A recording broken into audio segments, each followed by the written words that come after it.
ಲೋಕಸಭೆ ಅಖಾಡದಲ್ಲಿ ಕೇಸರಿ ಸೇನೆಗೆ ರಾಹುಲ್ ಆಪ್ತರೊಬ್ಬರು ಮೇಲಿಂದ ಮೇಲೆ ಅಸ್ತ್ರವನ್ನು ನೀಡ್ತಾ ಇದ್ದಾರೆ.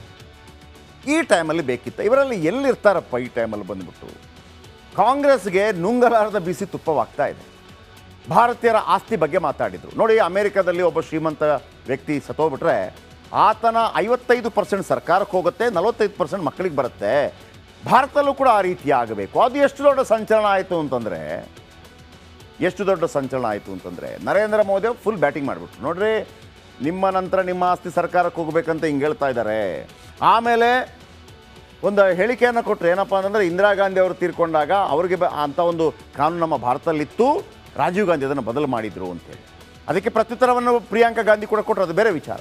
ಈಗ ಇದೇ ಆಂಕಲ್ ಸ್ಯಾಮ್ ಭಾರತೀಯರ ಬಣ್ಣದ ಬಗ್ಗೆ ಮಾತನಾಡಿದ್ದಾರೆ.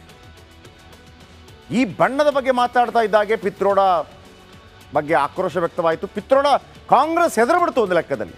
ಬಾಬಾ ಇದು ಬೇಡ ಅಂತೇಳಿ. ಯಾಕಂದರೆ ಇನ್ನೂ 4 ಇದೆ ರೀ, 4 ಅಂತ ಚುನಾವಣೆ ಇದೆ.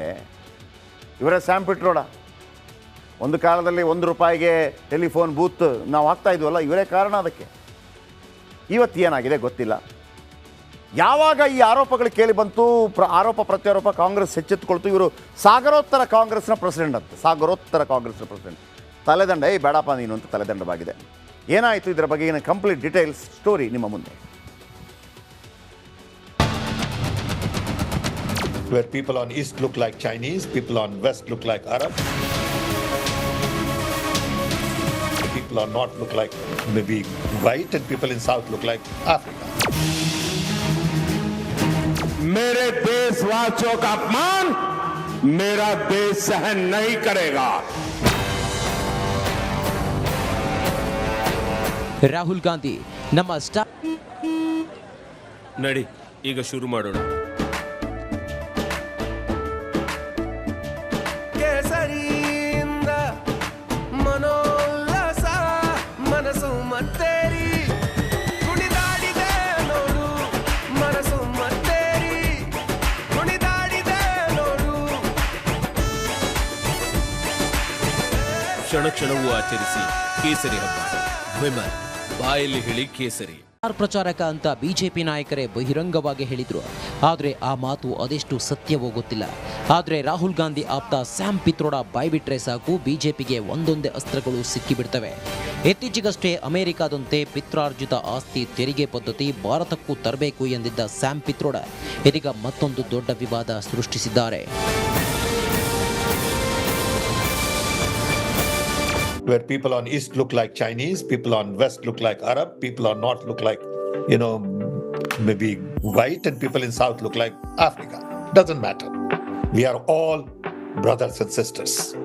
ಸ್ಯಾಮ್ ಪಿತ್ರೋಡ ಆಡಿದ ಮಾತು ಕೇಳಿ ಬಿಜೆಪಿ ನಾಯಕರು ಕೆರಳಿ ಕೆಂಡವಾದರು.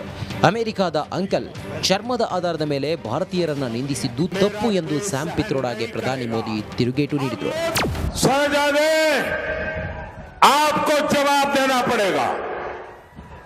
चमड़ी के रंग के आधार पर मेरे देशवासियों का अपमान मेरा देश सहन नहीं करेगा और मोदी तो कतई नहीं करेगा.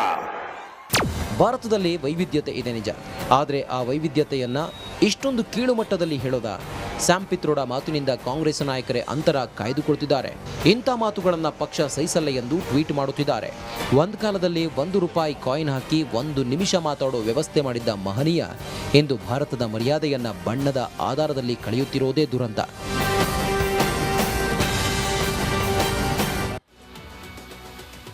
ಅಂದರೆ ಆ ಹೇಳಿಕೆಗಳಿದೆಯಲ್ಲ, ಹೇಳುವಂಥ ರೀತಿ ನಮಗೆ ಗೊತ್ತಿದೆ. ನಮ್ಮಲ್ಲಿ ಬಣ್ಣ ಬೇರೆ ಬೇರೆ ಇದೆ, ಭಾಷೆ ಬೇರೆ ಬೇರೆ ಇದೆ. ನಾವು ಭಾರತ ಮಾತೆಯ ಮಕ್ಕಳಾಗಿ ಬದುಕ್ತಾ ಇದ್ದೀವಿ. ಅಂದರೆ ಈ ಅರುಣಾಚಲ ಪ್ರದೇಶ, ಸಿಕ್ಕಿಂ ಇಲ್ಲಿಯವರೆಲ್ಲ ಚೈನೀಸ್ ಥರ ಕಾಣ್ತಾರೆ. ಅಂದರೆ ದಕ್ಷಿಣ ಭಾರತ ನಾವೆಲ್ಲ ಆಫ್ರಿಕನ್ಸ್ ಥರ ಕಾಣ್ತೀವಿ. ಆಮೇಲೆ ಈ ಪಶ್ಚಿಮ ಭಾಗದಲ್ಲಿರೋರು ಅಂದರೆ ಸಾಧಾರಣವಾಗಿ ಗುಜರಾತ್ ಈ ಏರಿಯಾದಲ್ಲಿಂಥವ್ರು ಇವರೆಲ್ಲ ಅರಬ್ಬರ ಥರ ಕಾಣ್ತಾರೆ. ಅದು ಬೇರೆ ಸಂದೇಶವನ್ನು ಕೊಡುತ್ತೆ. ಅರಬ್ಬರ ಥರ ಅಂದರೆ ಅರಬ್ಬರು ಅರ್ಥ ಆಯ್ತಲ್ಲ ನಿಮಗೆ. ಆಮೇಲೆ ಉತ್ತರ ಭಾರತದವರೆಲ್ಲ ಬಿಳಿಯರ ಥರ ಕಾಣ್ತಾರೆ. ಈ ರೀತಿಯ ಇದರ ಜೊತೆಗಾಗಿ ನಾವು ಭಾರತೀಯರೆಲ್ಲರೂ ಅಣ್ಣ ತಮ್ಮಂದಿರಾಗಿ ಬದುಕ್ತಾ ಇದ್ವಿ ಅನ್ನೋಂಥ ಮಾತನ್ನು ಕೂಡ ಹೇಳ್ತಾರೆ. ಆದರೆ ಒಂದು ಮಾತಿದೆ ಸರ್, ಈ ರಾಜ್ಕುಮಾರ್ ಅವರ ಕವಿರತ್ನ ಕಾಳಿದಾಸದಲ್ಲಿ ಒಂದು ಡೈಲಾಗ್ ಇದೆಯಲ್ವಾ, ಹಾಗೇನೆ ಹೇಳುವುದಕ್ಕೂ ಕೇಳುವುದಕ್ಕೂ ಇದು ಸಮಯ. ಇದು ಎಲೆಕ್ಷನ್ ಟೈಮ್. ನೀವು ಹೇಳುವಂಥ ಒಂದೊಂದು ಮಾತು ಬೆಂಕಿ ಹಚ್ಚಿಸ್ಬಿಡುತ್ತೆ. ಬೆಂಕಿ ಹಚ್ಚಿಸ್ಬಿಡುತ್ತೆ. ಯಾವ ಸಂದರ್ಭದಲ್ಲಿ ಏನು ಹೇಳಬೇಕು ಅನ್ನೋದು ಗೊತ್ತಿರಬೇಕಾಗತ್ತೆ. ನರೇಂದ್ರ ಮೋದಿಯವರು ಬಿಟ್ಬಿಡ್ತಾರಾ? ಅದನ್ನು ಎನ್ಕ್ಯಾಶ್ ಮಾಡುವಂಥ ಪ್ರಯತ್ನಗಳು ರಾಜಕೀಯವಾಗಿ ಆಗೇ ಆಗತ್ತೆ. ಆದರೆ ಆಫ್ರಿಕನ್ ಥರ ಕಾಣ್ತಾರೆ, ಆಮೇಲೆ ಚೈನೀಸ್ ಥರ ಕಾಣ್ತಾರೆ. ಆಮೇಲೆ ನಿಮಗೆ ಒಂದು ಮಾತು ಹೇಳ್ತೀನಿ, ನಿಮಗೆ ದಯವಿಟ್ಟು ನಮಗೂ ಆ ಅಭ್ಯಾಸ ಇದೆ. ನಾವು ಆ ಸಿಕ್ಕಿಮಿಂದ ಬರ್ತೀವಿ, ನಮ್ಮದೇ ರಾಜ್ಯ ಅರುಣಾಚಲ ಪ್ರದೇಶದಿಂದ ಬಂದಿರ್ತಾರೆ, ಚೈನೀಸ್ ಅಂತ ಕರಿತೀವಿ. ನೀವೊಂದು ಆ್ಯಡ್ ನೀವು ನೋಡಿರ್ಬೋದು, ನನಗೆ ಭಾಳ ಹತ್ತಿರವಾದಂಥ ಒಂದು ಅಡ್ವರ್ಟೈಸ್ಮೆಂಟ್. ಕೌನ್ ಬನೇಗಾ ಕರೋಡ್ಪತಿಯಲ್ಲಿ ಅಮಿತಾಬ್ ಬಚ್ಚನ್ ಒಂದು ಹೆಣ್ಮಗಳಿಗೆ ಕೇಳ್ತಾರೆ, ನಾಗಾಲ್ಯಾಂಡ್ನ ಏನು ರಾಜಧಾನಿ ಯಾವುದು ಅಂತೇಳಿ. ಕೋಹಿಮಾ ಅಂತಿರುತ್ತೆ ಆಪ್ಷನಲ್ಲಿ, ಬಟ್ ಆಕೆ ಹೇಳಲ್ಲ, ಕೋಹಿಮಾ ಅಂತ ಆಕೆ ಹೇಳಲ್ಲ. ಆಗ ಅಮಿತಾಬ್ ಬಚ್ಚನ್ ಹೇಳ್ತಾರೆ, ಏನಮ್ಮ ನಾಗಾಲ್ಯಾಂಡ್ ರಾಜಧಾನಿ ಕೋಹಿಮಾ ಅಂತ ಎಲ್ರಿಗೂ ಗೊತ್ತಲ್ವಾ ಅಂತ ಹೇಳ್ತಾರೆ. ಆಗ ಆಕೆ ಹೇಳ್ತಾಳೆ, ಗೊತ್ತು ಸರ್, ಆದರೆ ಯಾರು ಒಪ್ತಾರೆ ಅಂತ. ಅಂದರೆ ಜಾನ್ತೆ ಹೇ ಸಬ್ ಲೇಕಿನ್ ಮಾನ್ತೆ ಕೋನ್ ಹೇ ಅಂತ. ಆಗ ಅಲ್ಲಿ ತನಕ ಆ್ಯಡಲ್ಲಿ ಹೆಂಗಿರುತ್ತೆ ಅಂತಂದರೆ ಉಳಿದವ್ರಿಗೆಲ್ಲ ತಲೆ ಹೊಡೆ, ಚಿಂಗಿ ಚಿನಿ ಹಿಂಗೆ ಹೊಡಿತಾ ಇರ್ತಾರೆ ಆ ಕಣ್ಣು ಸಣ್ಣ ಇದ್ದವ್ರು. ಎಲ್ಲ ನಮ್ಮವರು, ನಾವು ಚೈನೀಸ್ ಅಂತ ನಾವೇ ಹೇಳ್ಕೊಳ್ಳೋ ತಪ್ಪಲ್ವಾ? ಸೊ ಹಾಗಾಗಿ ನಮ್ಮಲ್ಲೂ ಕೂಡ ಬದಲಾವಣೆ ಆಗಬೇಕಾಗಿದೆ. ಬಹುಶಃ ಈ ಒಂದು ಕಾರಣದಿಂದಾಗಿ ನಾವು ಭಾರತೀಯರನ್ನ ಬೇರೆ ಬೇರೆ ರೀತಿಯಲ್ಲಿ ನೋಡೋದನ್ನು ತಪ್ಪಿಸಬೇಕಾಗಿದೆ. ಕೈ ಅಂಕಲ್ ಸ್ಯಾಮ್ ಕಿರಿಕ್ ಏನಿದು ರಾಗ ಆಪ್ತ ಅಂಕಲ್ ಸ್ಯಾಮ್, ಕೇವಲ ರಾಗ ಆಪ್ತ ಅಲ್ಲ ಇವರು. ರಾಜೀವ್ ಗಾಂಧಿ ಇವರನ್ನು ಕಾಂಗ್ರೆಸ್ ಪಕ್ಷಕ್ಕಾಗಿ ಬಳಸ್ಕೊಳ್ತಾರೆ. ಭಾಳ ದೊಡ್ಡ ವಿದೇಶದಲ್ಲಿ ಭಾಳ ದೊಡ್ಡ ಉನ್ನತ ಹುದ್ದೆಯಲ್ಲಿದ್ದಂಥವ್ರು ರಾಜೀವ್ ಗಾಂಧಿ ಆಪ್ತ, ಈಗ ರಾಹುಲ್ ಗಾಂಧಿ ಕೂಡ ಆಪ್ತ. ಕಾಂಗ್ರೆಸ್ ನಾಯಕ ಪಿಟ್ರೋಡ ವರ್ಣಭೇದದ ಮಾತನಾಡಿದ್ದಾರೆ ಅಂಥೇಳಿ ದೇಶದ ವೈವಿಧ್ಯತೆ ವರ್ಣಿಸುವ ಭರದಲ್ಲಿ ವೈವಿಧ್ಯತೆಯನ್ನು ವರ್ಣಿಸಿದ್ದು, ಆದರೆ ಅದು ಎಡವಟ್ಟಾಗೋಯ್ತು ಅಂತ. ಭಾರತದ ಈಶಾನ್ಯ ರಾಜ್ಯದವರು ಚೀನಿಯರಂತೆ ಕಾಣ್ತಾರೆ, ಅಂದರೆ ಕಣ್ಣೆಲ್ಲ ಹಿಂಗಿರುತ್ತೆ. ಪಶ್ಚಿಮ ಭಾರತವರು ಅರಬ್ಬನವರಂತೆ ಕಾಣ್ತಾರೆ. ಆ ಪಶ್ಚಿಮ ಅಂತಂದರೆ ನಿಮಗೆ ಎತ್ತರದ ನಿಲುವು. ಇನ್ನು ಉತ್ತರ ಭಾರತೀಯರು ಬಿಳಿಯರಂತೆ ಕಾಣ್ತಾರೆ, ಅಂದರೆ ಬ್ರಿಟಿಷ್ ಥರ. ದಕ್ಷಿಣ ಭಾರತೀಯರು ಆಫ್ರಿಕಾದವರಂತೆ ಕಾಣ್ತಾರೆ, ಅಂದರೆ ಕಪ್ಪಾಗಿ ಕಾಣ್ತಾರೆ.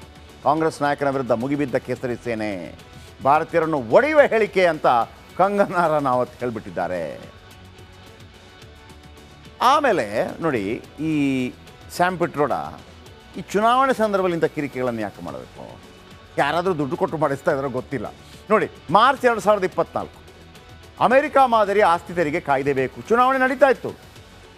ಅಲ್ಲೊಬ್ಬರು ಸತ್ತಾಗ 100 ಕೋಟಿ ಇದ್ದರೆ 55 ಕೋಟಿ ಸರ್ಕಾರಕ್ಕೆ ಕೊಡಬೇಕು, 45 ಕೋಟಿ ಮಕ್ಕಳಿಗೆ ಹೋಗುತ್ತೆ, ಇಲ್ಲೂ ಅದೇ ಬರಬೇಕು ಅಂತ ಹೇಳಿದರು. ಆ ಸಂದರ್ಭದಲ್ಲಿ ಅದಕ್ಕಿಂತ 4 ದಿವಸ ಮೊದಲು ರಾಹುಲ್ ಗಾಂಧಿ ಅವರು ಈ ಮಂಗಲಸೂತ್ರದ ವಿಚಾರ ಬಂದಿತ್ತು. ಎಲ್ಲ ನಿಮ್ಮ ಆಸ್ತಿಯನ್ನು ಸ್ಕ್ಯಾನ್ ಮಾಡ್ತೀವಿ ಅಂತ ನರೇಂದ್ರ ಮೋದಿ ಅದನ್ನು ಇಟ್ಕೊಂಡಿದ್ರು. ಅಷ್ಟಾಗ ಸ್ಯಾಮ್ ಪಿಟ್ರೋಡ ಈ ಹೇಳಿಕೆಯನ್ನು ಕೊಟ್ಟರು. ಅದನ್ನು ರಾಜಕೀಯವಾಗಿ ಬಳಸ್ಕೊಂಡ್ರು. ಇನ್ನು ಡಿಸೆಂಬರ್ 2023 ನೋಡಿ, ಎಲ್ಲರ ಮನಸ್ಸು ರಾಮ ಮಂದಿರದತ್ತ ನಂಟಿದೆ, ಇದು ಒಳ್ಳೆಯದಲ್ಲ, ಒಳ್ಳೆ ಬೆಳವಣಿಗೆ ಅಲ್ಲ ಅಂತೇಳಿ ಇದೇ ಸ್ಯಾಮ್ ಪಿಟ್ರೋಡ. ಯಾಕೆ ಬೇಕು ಇವರಿಗೆ?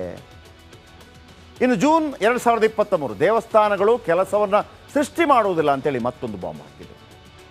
ಆಮೇಲೆ ಮೇ 2019 1984ರಲ್ಲಿ ಸಿಕ್ಕಿದಂಗೆ ನಡೆಯಿತು. ಏನು ಮಾಡೋದು? ಏನು ಸಿಕ್ಕಿದಂಗೆ ಅಂತಂದರೆ, ಇಂದಿರಾ ಗಾಂಧಿಯವರು ಹತರಾದಾಗ ಅವರ ಅಂಗರಕ್ಷಕರು ಸಿಕ್ಕರಾಗಿದ್ದರು, ಬಿಯಾನ್ ಸಿಂಗ್. ಅವರು ಗುಂಡು ಹೊಡೆದ್ರು ಅಂತ ಕಾರಣಕ್ಕಾಗಿ ದೆಹಲಿಯಲ್ಲಿ ಸಿಕ್ಕಲ್ಲಿ ಮಾರಣ ಹೋಮ ನಡೆಯಿತು. ಸಿಕ್ಕರ ಮೇಲೆ ಮಾರಣ ಹೋಮ ನಡೆಯಿತು. ಆ ಮಾರಣ ಹೋಮ ಅಂತಂದರೆ ಒಂದು 2000 ಜನ ಸತ್ತೋಗ್ಬಿಟ್ರು. ಆಗ ರಾಜೀವ್ ಗಾಂಧಿಯನ್ನು ಕೇಳಿದರು, ಏನು ಸರ್ ಹಿಂಗಾಗ್ತಾ ಇದೆ? ರಾಜೀವ್ ಗಾಂಧಿ ಕೂಡ ಭಾಳ ಉಡಾಫೆ ಉತ್ತರವನ್ನು ಕೊಟ್ಟಿದ್ರು. ನೋಡಿ, ಒಂದು ದೊಡ್ಡ ಆಲದ ಮರ ಬಿದ್ದಾಗ ಅದರ ಕೆಳಗಿರುವ ಸಣ್ಣ ಸಣ್ಣ ಸಸಿಗಳು ಸತ್ತೋಗ್ತವೆ ಅಂತ ಹೇಳಿದರು. ಭೂಮಿ ಅಲಗಾಡ್ತವೆ ಅಂತ ಹೇಳಿದರು.